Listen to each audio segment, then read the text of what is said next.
Hello ladies and gentlemen, thank you very much indeed for tuning into this short screen tutorial on why and how the American patriots from the 13 colonies were able to defeat Britain in the War for Independence by 1783, ensuring and securing their independence. Anyone that's been taught by me knows I'm obsessed with flags, and it's always been my dream to teach how and why the Americans are able to go from this flag with the King's colours in the corner, there we go, 13 stripes representing the 13 colonies, to this flag, the Betsy Ross flag, where we can see King's colours have gone, stripes are still there, replaced by 13 stars to represent the original 13 colonies. So let's have a look, shall we?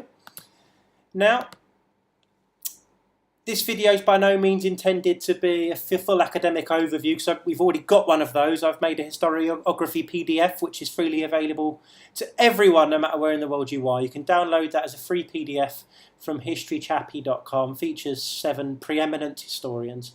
So this video is not intended to replicate that. If you want the full academic overview, please go and grab that document.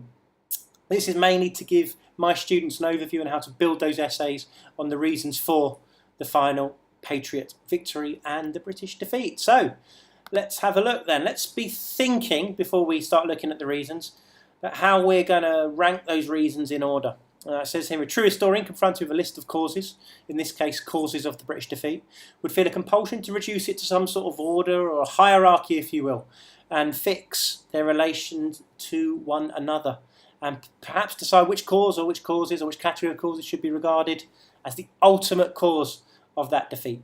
So if you are writing an essay on the British defeat, Patriot victory, I wouldn't just list them all, reason 1, reason 2, reason 3, the end, bang. I wouldn't do that. I would go to the next level, which is rank them in some sort of order of relative significance. Okay. One way of doing that is looking at long and short-term causes of the British defeat and or American victory. You can read that for yourself there. So just be thinking as we're going through about which of these reasons for the British defeat are the most important, not so important, least important, long-term, short-term, and try and build your essay rubric around that. Okay. In terms of you working that out before you start writing the essay, this is sort of 2 things that I occasionally ask my students to do.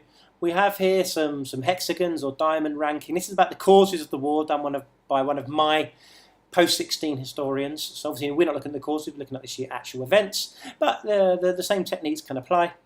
And or a diamond 9 here, where you can look at triggers, short-term, long-term, social, military, economic, and put them in some sort of rank order here, most preeminent being at the top. Okay then. So if you want a quick overview, this is purely my opinion.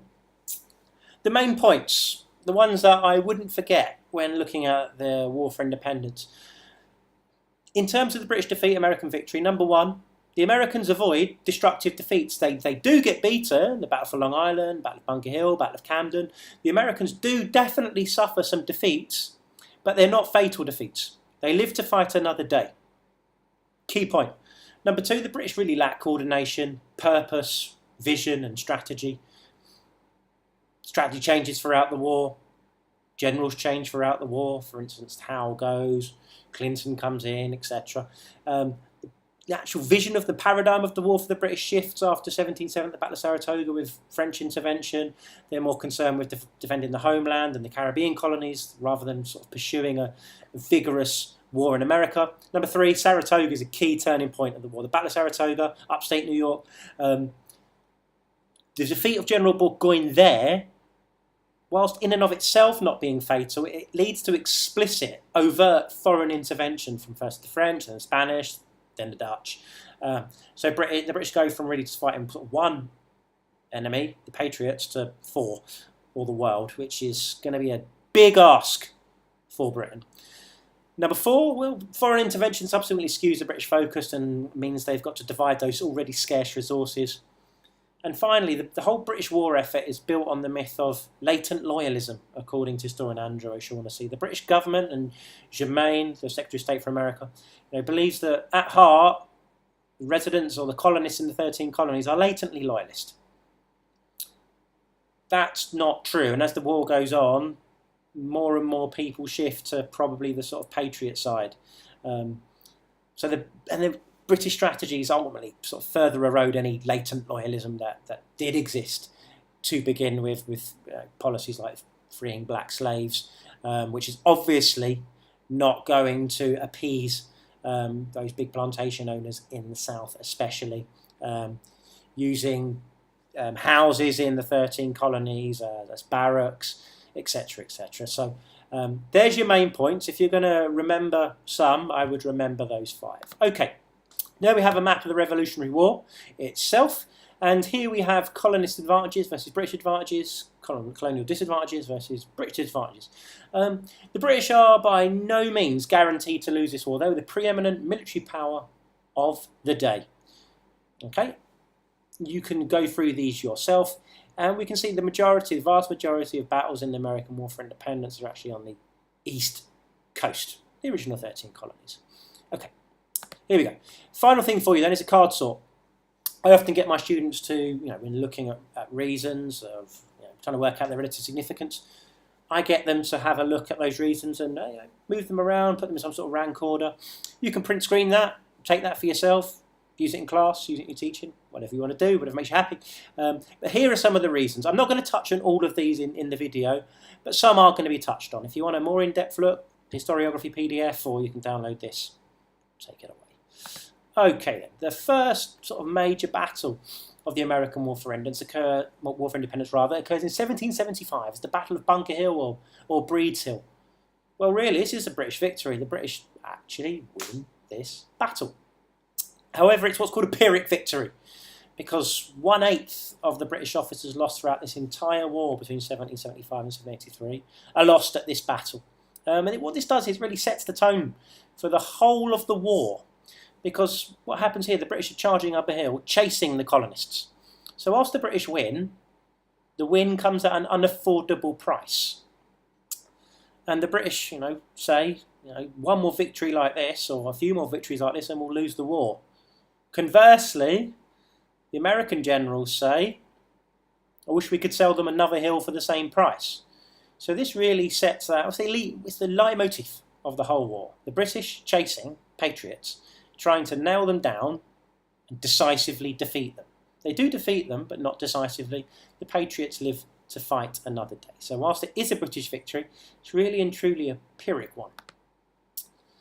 Here we have a quote from historian Christopher Leigh from his book The Sceptred Isle. Now if we look here, moving on to our next battle, we have here the single victory inspired the French to join the Americans in the war against their old enemy.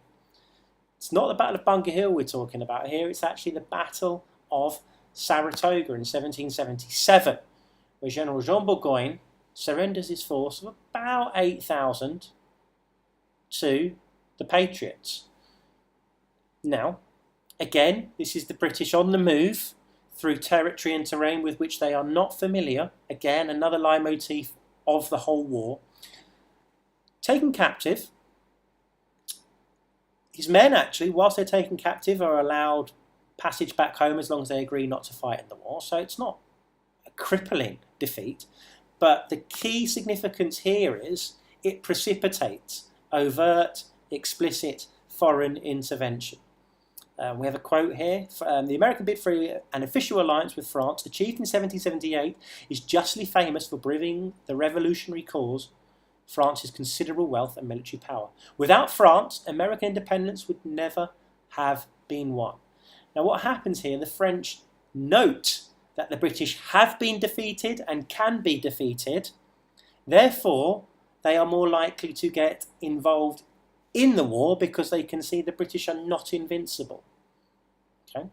But like a tower of Jenga, it's starting to crumble slightly. So prior to Saratoga, the British were fighting one opponent, even though the French were already supplying them implicitly.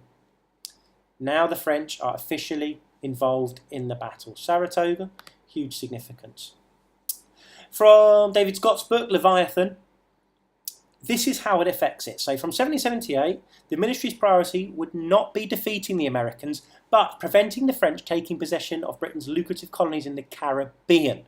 So with the French involved and their huge navy, the British are no longer fighting a solely ground war against the Patriots. They're now fighting almost a world war, or a war on a worldwide scale against an enemy with a navy. So they have to make sure that essentially they're defending those Caribbean colonies, which is going to mean divided resources, not as many resources, men, troops, munitions to fight the Patriots.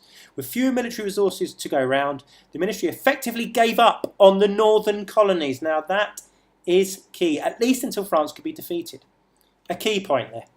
With French intervention, what that means is the British can no longer solely and exclusively focus on the defeat of the American Patriots.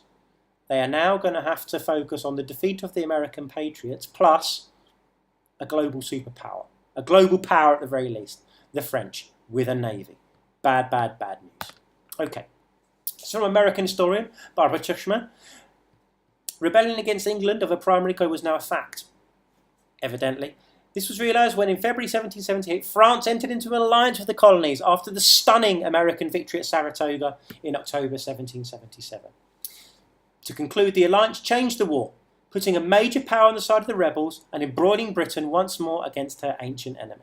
So really the whole paradigm of the war is changed for the British. Saratoga, whilst the battle in and of itself did not preclude the British from victory, nor was it terminal, what it does is a turning point because it precipitates foreign intervention. Here's a quote from historian Andrew O'Shaughnessy, and draws parallels between Burgoyne's defeat in 1777 and the defeat of Cornwallis at the Battle of Yorktown in 1781. So there is symmetry between the folly of Burgoyne's march south to Saratoga and that of Cornwallis's march north to Yorktown. Military historians debate why Burgoyne risked marching from Fort Edward. In the same way, they question why Cornwallis advanced north beyond North Carolina into Virginia. Although Cornwallis had none of the outward vanity of Burgoyne, there are tales of Burgoyne's carriage being sort of laced with champagne and all these wonderful things that officers of the British Army apparently liked at that time. Although Cornwallis had none of the outward vanity of Burgoyne, the two men were similar in that they were both junior generals and neither of them was the commander-in-chief of the British Army in America. Both blamed their subsequent failures on rigid orders and insufficient latitude. They both expected to march through predominantly friendly territory. Again, this fallacy of latent loyalism. So the British government believed. They believed the residents of the 13 colonies, the colonists, when push came to shove, they were British, or at least would not aid the Patriots. And woe betide would they be fighting with the Patriots. That was proved to be false. They both allowed the supplies to become overextended and their forces suffered harassment by enemy militia. They presided over the two most decisive defeats of the American Revolutionary War. Again, the key point, British in unfamiliar terrain. The Patriots have home advantage. They're fighting for a passionate cause, a cause they believed in, on ground they knew well, using that guerrilla tactics. Again, British suffering. So those two defeats there, Burgoyne 1777 at Saratoga, Cornwallis at the Battle of Yorktown when he surrendered. Very, very similar. The British in unfamiliar terrain, generals out on a limb. Here we see the defeat at Yorktown, the surrendering of the sword there. Cornwallis didn't actually surrender his own sword. He sent General O'Hara to do his bidding. Apparently he was too ashamed to go and meet George Washington face to face. And apparently O'Hara tried to give the sword to the French first, who sort of pointed in the way of George Washington. There you go. So here we see in 1781 the map of Battle of Yorktown. Now, after about 1778, the British changed their main strategy from the north, from sort of New York, where New York was where the British had their base, but they tried to move their offensive trajectory south with a southern campaign led by Cornwallis. Again, on the basis of the belief that in the south they would find latent loyalists or more support than they were finding in the north. That proved not to be true. Cornwallis stranded at Yorktown. The French Navy intercept the British and they win the Battle of the Chesapeake. So the British Navy cannot relieve Cornwallis. So essentially Cornwallis and his 8,000 troops have to surrender. Highly embarrassing. But what that does is it precludes any more aggressive, offensive action on behalf of the British Army in America. Really does seal the fate of the British. And by 1783, the Treaty of Versailles is signed, and the war is over, and the Americans have their independence. Now, if you are looking for some books on this battle, I can suggest two titles. I have them here. Revolutionary Summer by Joseph Ellis. Pretty thin, pretty straightforward, pretty to the point. A great read. And the somewhat more chunky, The Men Who Lost America by Andrew O'Shaughnessy. No relation of mine, but it is a jolly good book. You could do a lot worse than those two. Thank you very, very much indeed for watching. Please let me know how you get on with your studies, and I hope you enjoyed my Boston Red Sox bow tie. Okay then, thank you very much indeed for watching, and goodbye.